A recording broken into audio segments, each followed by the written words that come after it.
Hi, everybody. Welcome to another episode of Talking Animation. And today we are diving into a classic of animation. We're talking about 1986's An American Tail, directed by Don Bluth. And I'm so excited to get to talk about this. And Stanford is here. Hey, how's it going? Doing good. How are you? Hey, I'm great. Excited to talk with you about this movie. Yeah. Which I haven't seen forever. Yeah. Yeah. You probably have more of a memory of first seeing this film than I do. But I do remember it being one that I, really enjoyed. I really appreciated when I was little. I really appreciated movies that felt grown up to me, that felt like they were a little bit challenging. That was what I hated being little. I didn't like it. I liked being and so something like this, that we'll talk a little bit more about some of the gravitas and some of the like weightier themes. I think that actually really appealed to me as a kid. Yeah, it's just I love hearing that. I was a little older when this film came out, and it was interesting to me.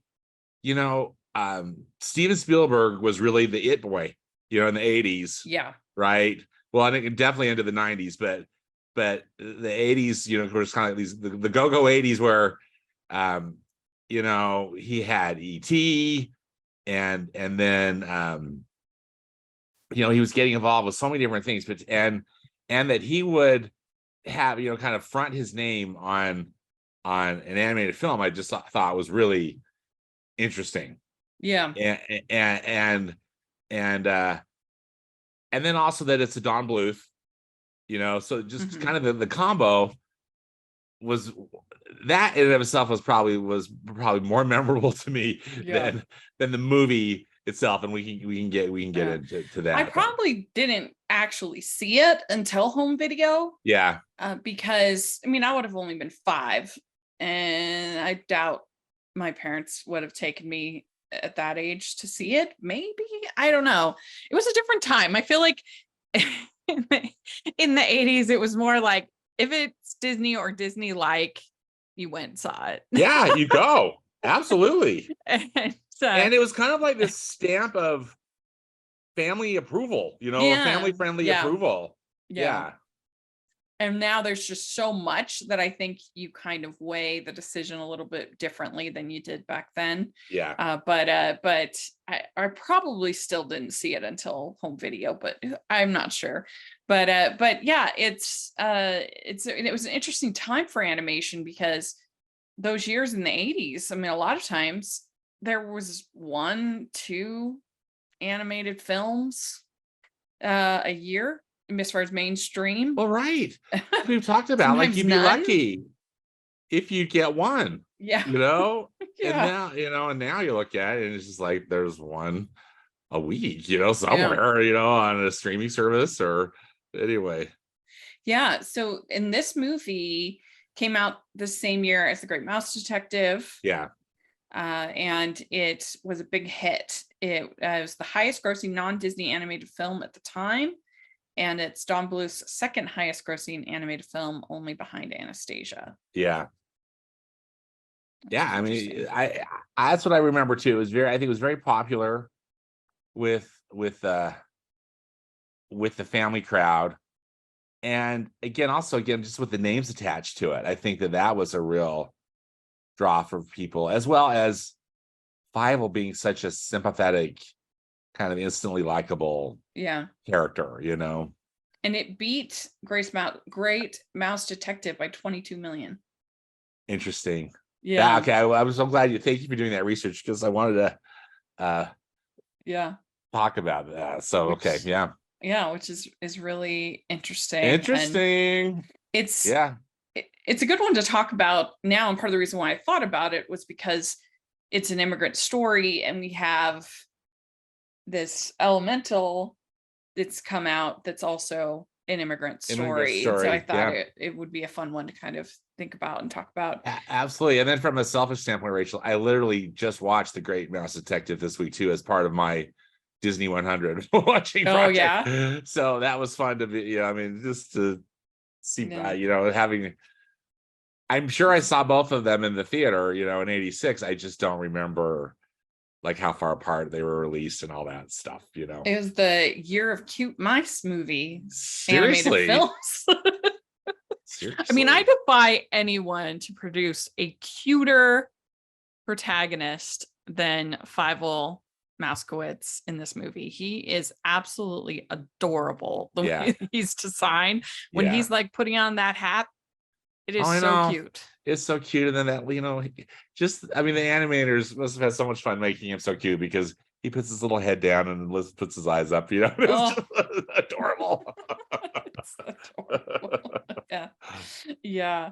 And so the little summary on IMDb as well: immigrating to the United States, a young Russian mouse gets separated from his family and must relocate them while trying to survive in a new country. So what's your overall feeling about this film? Well, every party has a pooper. That's why we invited Stanford, right? No, I'm not gonna diss this movie because I think the movie is solid, right? Yeah. For me, I thought it was almost a little heavy of a subject matter for young children. Because again, this movie clearly is focused on young children. But I really appreciate hearing your viewpoint. Just saying that actually was a plus for you as a kid.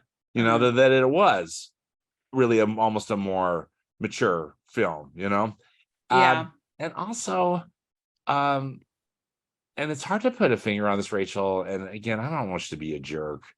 I mean, it's more than I already am. But the Don Bluth's animation, which I find often lovely, but also sometimes I just don't love it. And I think a lot of it is maybe the lighting, the way that the use of light in it. Yeah.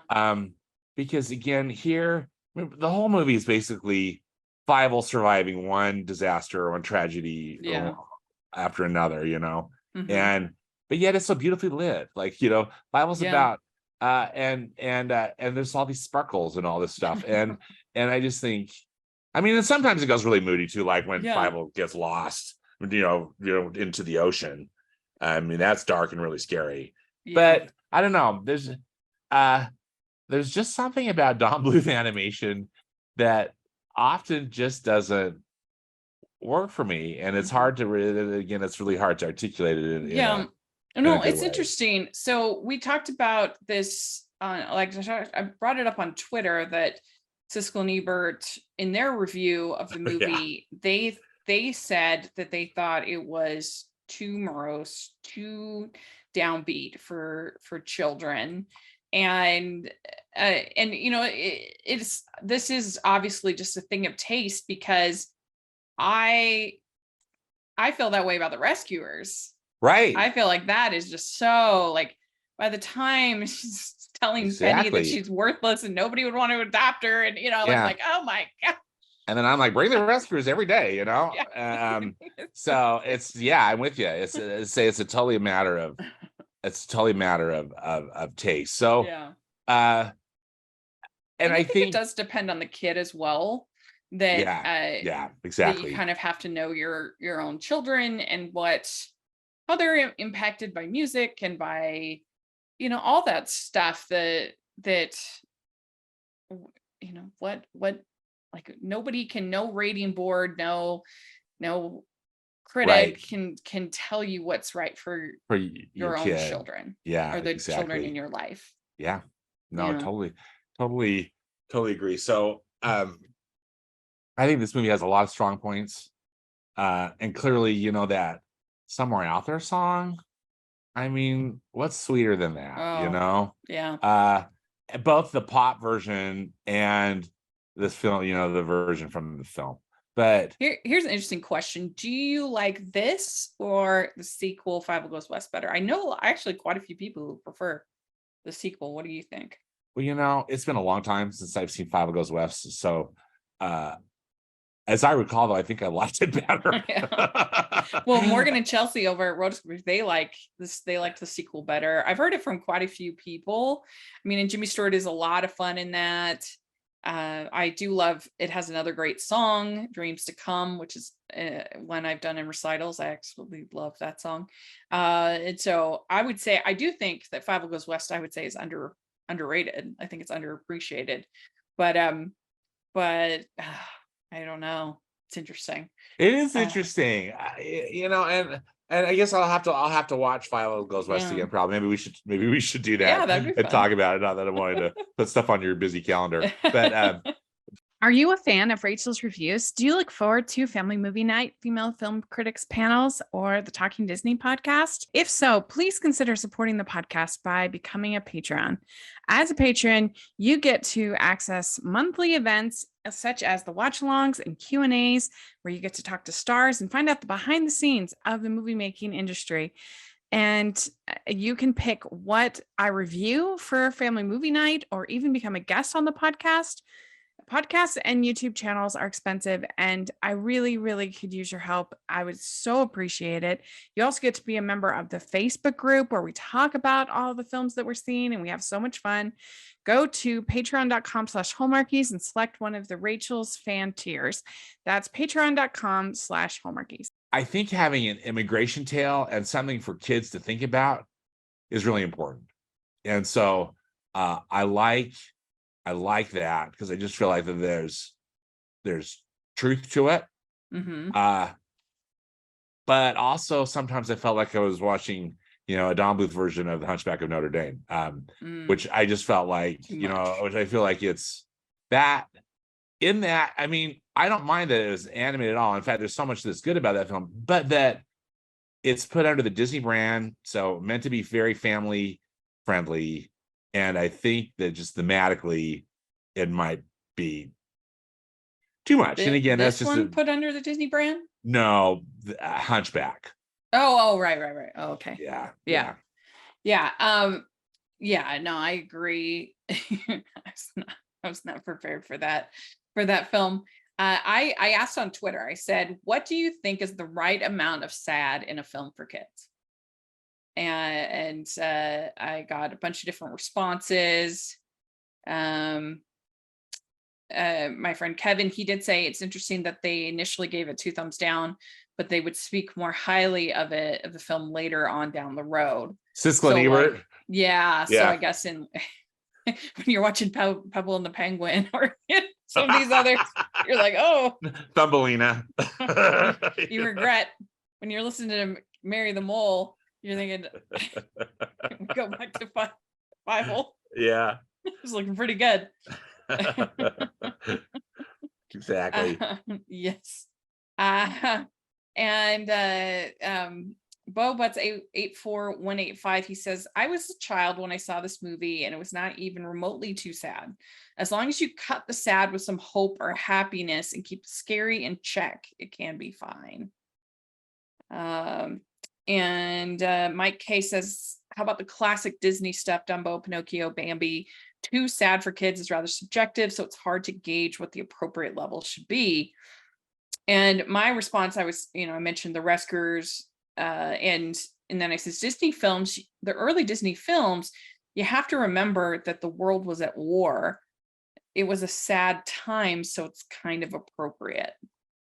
So, if you think about something like Bambi, every child was dealing with a lot of sadness and loss. And so to have a arc in a movie, it makes sense for that time. And you had the Great Depression, and then you had the building up to the war, and then those war years, of course. So it kind of makes, you have to think of it in context for when the movie was released too. That's a really good point, Rachel. Yeah. Somebody says, I'll raise you, The Fox and the Hound. I love it. Another Jack Valjack says, honestly, I had that take for Grave of the Fireflies, but I viewed An American Tale as the right amount of sad. Yeah, I agree. And I'm glad you bring up the Grave of the Fireflies, because I wanted to talk to you about that too, Rach, because I thought that even though, again, it's animated, but just because it's animated doesn't mean it's just for kids, right? Yeah. Mm-hmm. And which I think is a bit of a flaw in Roger Ebert's rant. However, Mm-hmm. clearly, as we stated, this film wasn't. It's very much made for kids, American Tail. But anyway, Grave of the Fireflies for me seemed much more focused for adults. I mean, just for a more mature audience. But that's just how I interpreted it. Yeah, it would be interesting to know. It would be interesting to if there's any quotes from Takahata about that, because it was released in conjunction with Totoro, which is definitely made for kids. You just think, what?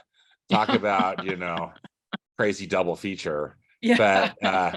But then also, as you said, I mean, I think there's a different sensibility in Japan for just, for animation and just for movies in general too. Yeah. Well, I mean, and if you think in the 80s, that was still only 40 years since they had gotten the atomic bombs, and we have more distance now. It's just not the same as it was then, with lots of people would be able to kind of remember. And so someone like Grave of the Fireflies is just like part of processing it, as a nation, probably.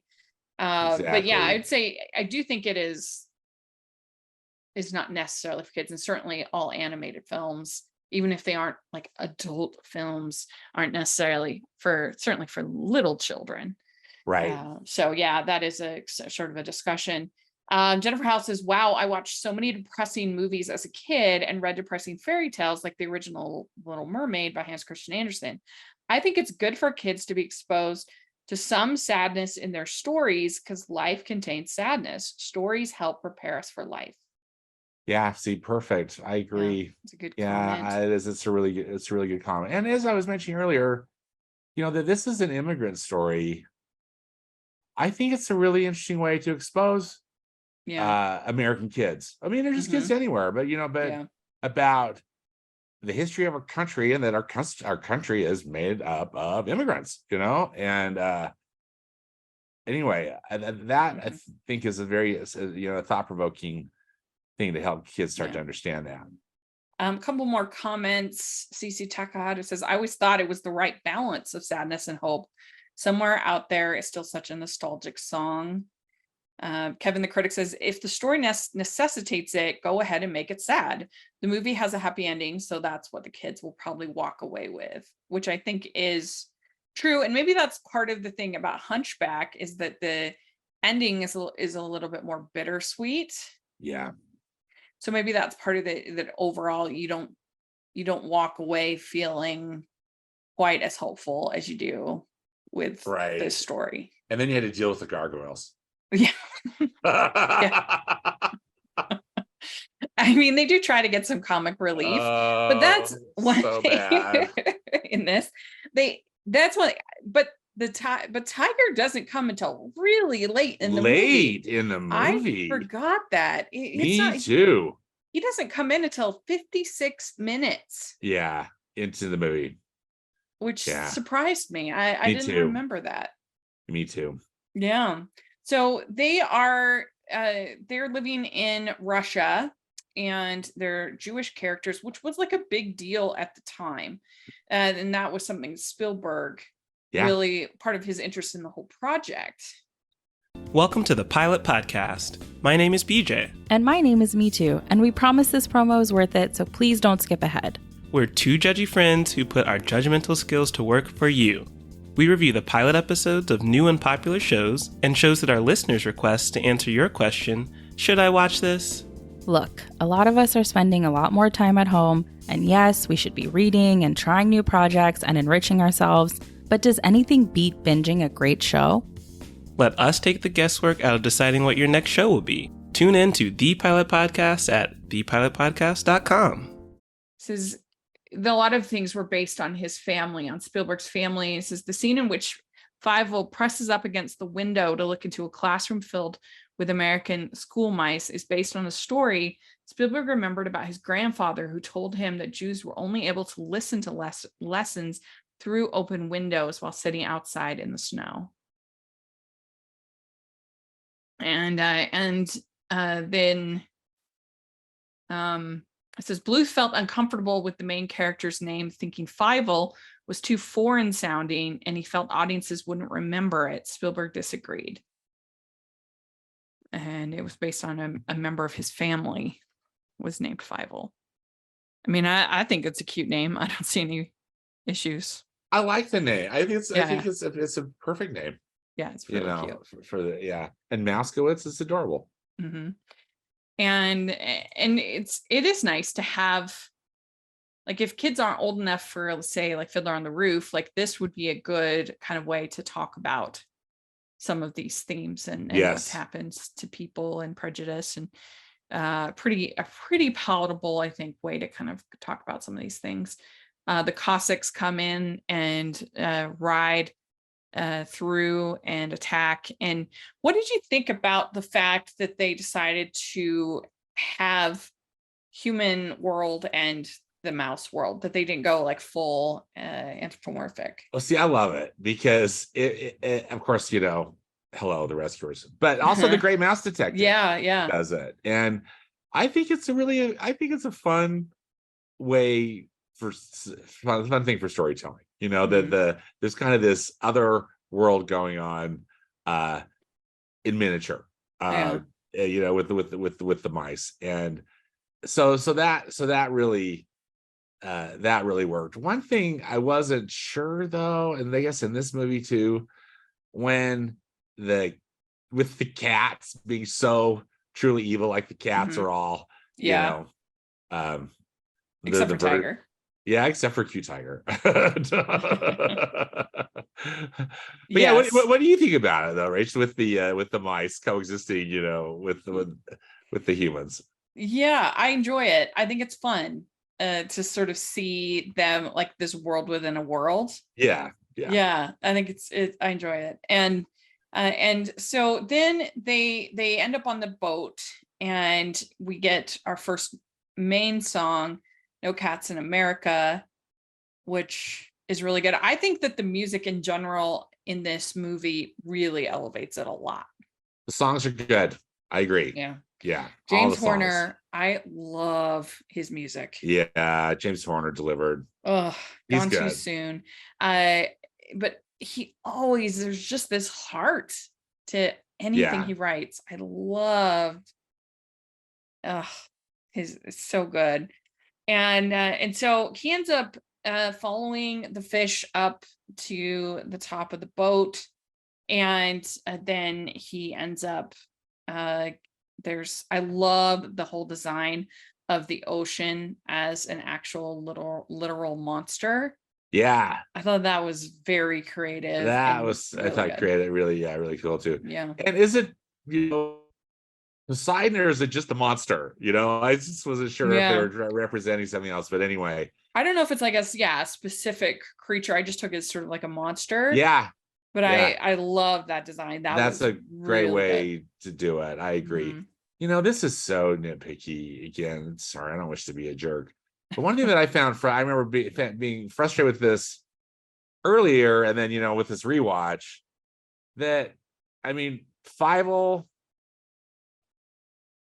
he's curious by nature, right? And they really emphasize that. Yeah. But he knows better than to go up to do what ended up washing him away. Mm-hmm. And that made me mad. Just but then we wouldn't have a movie. So it's true.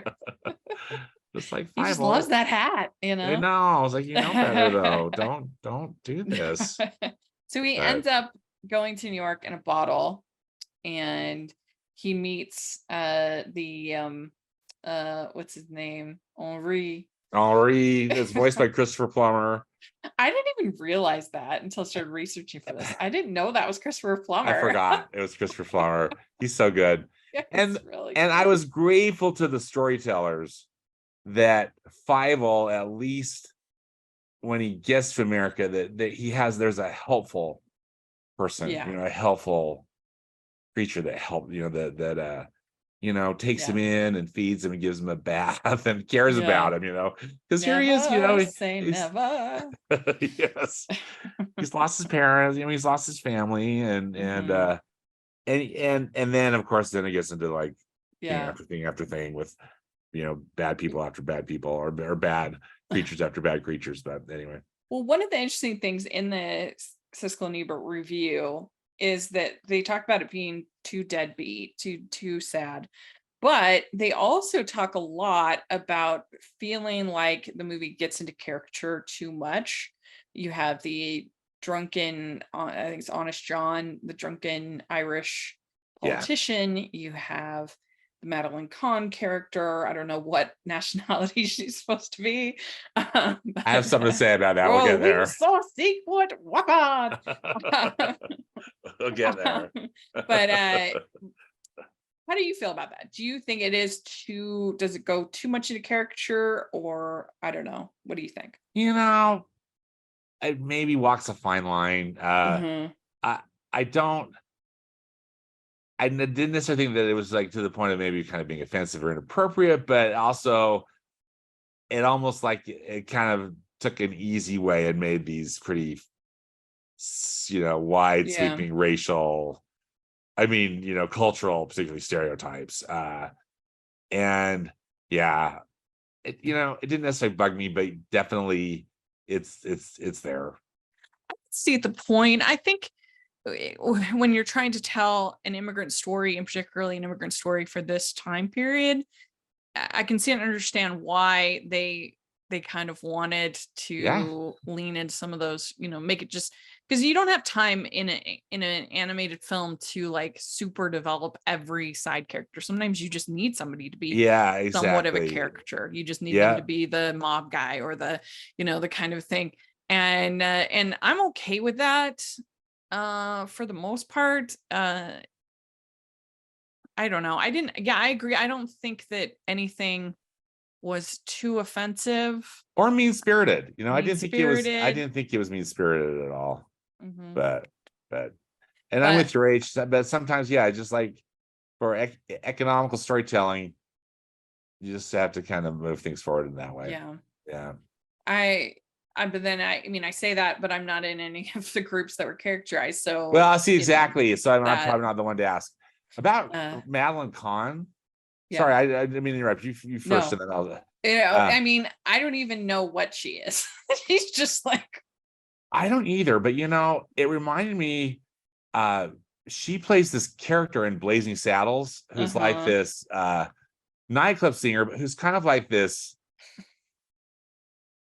drunk version of Marlene Dietrich or something. Yeah. Like and so I felt like she was just channeling that character, that Blazing Saddles character, because she has that character in Blazing Saddles also has kind of that lisp, or I don't know what you call it. Well, also in What's Up, Doc, which is one of my favorite movies. Oh my gosh. Absolutely love that movie so much. So funny. She's so funny. She's perfection in that movie. It really might be my favorite comedic performance ever. It's up there. It's so great. It's up there. Love that movie. So yeah, then we have. I think this section when he gets to New York does get pretty brutal. He goes to the sweatshop. That's where he meets Tony. Yeah. And then especially at the end when he's like, he's in Orphan Row and they're like, here's some hay. You're never going to find your family. It's like, horrible. And it's kind of like, goes Oliver Twist in a way, you know? It does. But, that's what I just said. This is horrible. A good thing this movie has a happy ending because this is horrible. This poor little Fievel. Yeah. So then we have Tony. He changes Fievel's name to Philly, and I do absolutely love how New York is animated in this movie. We don't see cities that often in animated films. Yeah. Usually they're more sort of urban or fantasy or, so whatever, but we usually don't see cities. And I just love how New York is animated. I love that whole train sequence. It's beautiful. And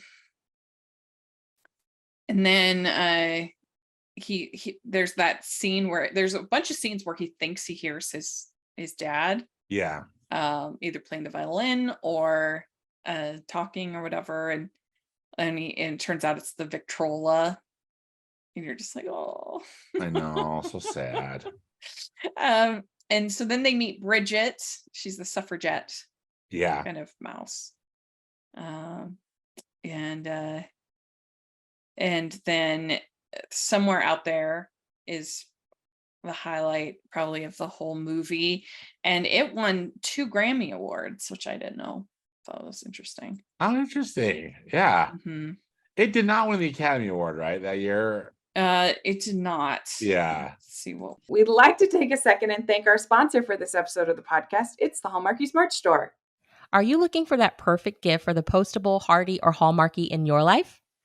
What about getting that t-shirt or hoodie that will help you stand out at your next holiday party? Now is the time to check out the Hallmarkies merch store. Full of festive designs by artists like Jessica Miller, Carrie from Hallmark Comics, and more. You can even have more than just shirts, but totes, cell phone cases, notebooks, mugs, and more. And it isn't just Hallmark. We have designs for Anna Green Gables, Man from Snowy River, The Nanny, and more. Every purchase at the merch store goes to help support the podcast and allows us to make the great content you know and love. There are frequent sales, so go to tpublic.com/stores/hallmarkies or see the link in the description. That's tpublic.com/stores/hallmarkies. I'm trying to remember what well, I just Take My Breath Away from Top Gun. Oh, okay, interesting. But it's just it's so cute, and the way it's animated is tender, with the, and it's also the point, in fact, in this movie, I'm extra grateful for kind of those peaceful moments, because again, most of it is or Philo. I love that whole dodging that all was a these pretty bad good things. year for best song. We had Take My Breath Away, Somewhere Out There, Glory of Love from The Karate Kid Part 2, Peter Cetera, David Foster, Mean Green Mother from Outer Space from Little Shop of Horrors, Alan Menken, Howard Ashman, and Life in a Looking Glass, Henry Mancini and Leslie Bercuse. Oh, wow. Not every year you have James Horner, Peter Cetera, David Foster, Alan Menken, Howard Ashman, Henry Mancini, and Leslie Bercuse. Pretty good. Oh my goodness. Yeah. But it did win the Grammy for Song of the Year and Best Song Written Specifically for Motion Picture or Television. It's really it's a great song. Mm-hmm. Yeah. And then we have, so then they have the freedom from cats in the rally because it's America and we can do something about it. And it is kind of funny when you think about, like, you could tell a whole nother side of the story. The cats being kicked out by the mice. Yeah. Their home. Yeah. Exactly. That's kind of a plot point that I didn't that I had forgot about or didn't expect. Yeah. And so then they have him getting separated again from Tony because he hears the violin, thinks it's his dad, and this is when he meets Tiger. And I forgot that we meet him so late. Yeah. But I do really love the little song, A Duo. Yes. I think that's so cute. Cute. A duo. Yeah. And Tiger's a vegetarian. He loves broccoli. He loves broccoli. And I love in A Duo the animation in that whole section. It uses a lot of blues and reds, and we talked a lot with Steven Anderson about enjoying when animated films just let you breathe with the characters a little bit. And I do think this A Duo is it's one of those segments. Yeah. It's a nice moment of just being with the characters, and because it is such a morose picture, to have that kind of fun buddy moment is, I think, needed. Yeah. Warren T. Rat. I mean, pretty much everything with the cats and the secret weapon and all this stuff. I don't really need it. Like, we're just kind of waiting for it all to be done so that they can. It really feels like filler in a lot of ways. Does. You know, to get us to the point where it's just like, can Fievel please just find his family? But, yeah. I mean, I guess kind of interesting, and maybe there was some other stuff that the filmmakers were trying to present or represent or something. But I'm with you. Mm-hmm. Yeah. And so Warren is pretending to be a rat, but he's actually a cat. And then there's this big fire. They release the secret weapon. Release the secret weapon. But pretty easily they end up getting the cats are all shipped off to Hong Kong. But the pier gets on fire, and then you have the whole family chasing after Fievel. Tony's calling for Philly, and his name's Philly and Fievel. And that's when he ends up in Orphan Alley. Yeah. And the mean orphans are like, they should be looking for you, not you looking for them. And he says, I'll never find them again anyway. This is my new home now. Yeah, it's pretty brutal. And then he wakes up and the birds are chirping, things are sort of angelic, and he hears his dad. And that reunification scene is pretty amazing. It's so happy because, again, I mean, that one was earned, you know. Yeah, it really is. And when he puts on his hat, he says, "My son, now you are a mouse." Adorable. Adorable. And we end with them seeing the Statue of Liberty, and I think that we have gotten so polarized these days that something like that would have just sort of been like a symbol of peace and prosperity. You know, like, I feel like now just everything's gotten more complicated. Yeah. And, you know, a story, it's harder to tell a hopeful American story like this is. Right. Now. Right. Everything would be more complicated. Maybe that's better. Yeah. But yeah, I mean, even if you look at Elemental, it's to tell an immigrant story, they did have to kind of make things a lot more complicated as far as the housing and the situations with the permits and I did not enjoy it as much as you did. But yeah, I just think it's harder story to tell now. Yeah. Than it was back then. But yeah, that's the movie. I really enjoy it, and I admit that I do have sort of nostalgia. It's one of those formative kind of movies. Yeah, for me, this movie that you really enjoyed as a child, which I totally get. But I do think this is a better movie than Land Before Time. No I feel like question. Yeah, no I know question. you hate dinosaurs, but I do, and I hate Land Before Time. Oh. Because Land Before Time, it is so sentimental. Like, when I read it for family movie night, I was like, oh my gosh, because they have this narrator that literally tells you how to feel at every stage. Yeah. Littlefoot ran towards his mother. And it is really laid on thick. And so it's not great. I think this is a lot better than that. So I did have it on when I did my top 100 favorite animated films. I forget where I had it, but I did have it on that. I did have an American Tail on the list. Nice. Yeah.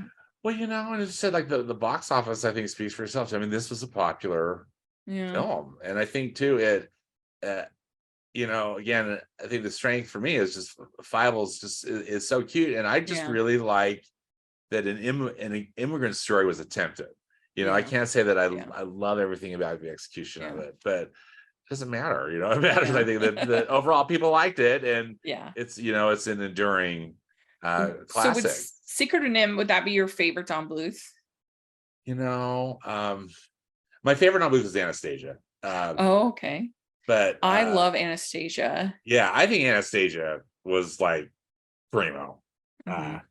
For the most part, there's some Yeah. stuff that I have to be whiny about, or it wouldn't be me, right? If I'm not whining about something. I do think Secret of Nim is my favorite. Secret Nim is excellent though. I had that in my top 10 of favorite Oh, animated yeah. films of Okay. all time.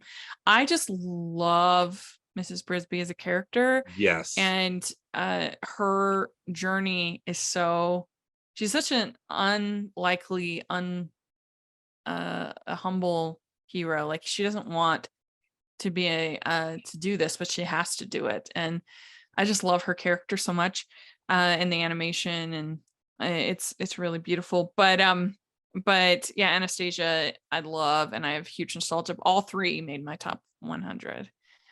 So Nice. No, yeah. that's great. And I think, clearly it's just some of Don Bluth's best work, Yeah, and I've been thinking about revisiting that because I think it's been my top 100. I think it's been like 4 years. It's been a while. Since you revisited your top 100. Oh, it's time. Yeah. Yeah, and I also did a top 100 movies of all time like 6 years ago. And Jeremiah, who comments quite a bit, he was actually just going through those old videos. I did a whole series of top 100 my animated films, top 100 regular films, and I did a top 100 TV movies. Oh, nice. And I really should redo all three because Oh, I've yeah. seen so many since I was going to say there's a lot more that you've seen, and I'd be very interested to see what how they differ, or how what you change. That would be fun. Or add. Yeah, that would be fun. That would be interesting. Well, let us know what you think of An American Tail. Is it a favorite of yours? I do have my family movie night review of An American Tail, both the original and the sequel. So I'll put links to those in the description and on the end page. So check those out, and please like the video. Please subscribe to the channel. If you are listening on iTunes, please leave your ratings and reviews. And Stanford, how can people find you? On Twitter, I'm at Stanford Clark, and I have a movie podcast and blog at moviespastandpresent.com. Great. And check out the Hallmarkies podcast for lots of great comment. We had friend Anna Matt on Matt Brunette on Hallmarkies podcast talking about animated romances. So that was really fun this week. So you want to check that over there as well. And let us know again what you think, and we'll talk to y'all later. Bye. Bye.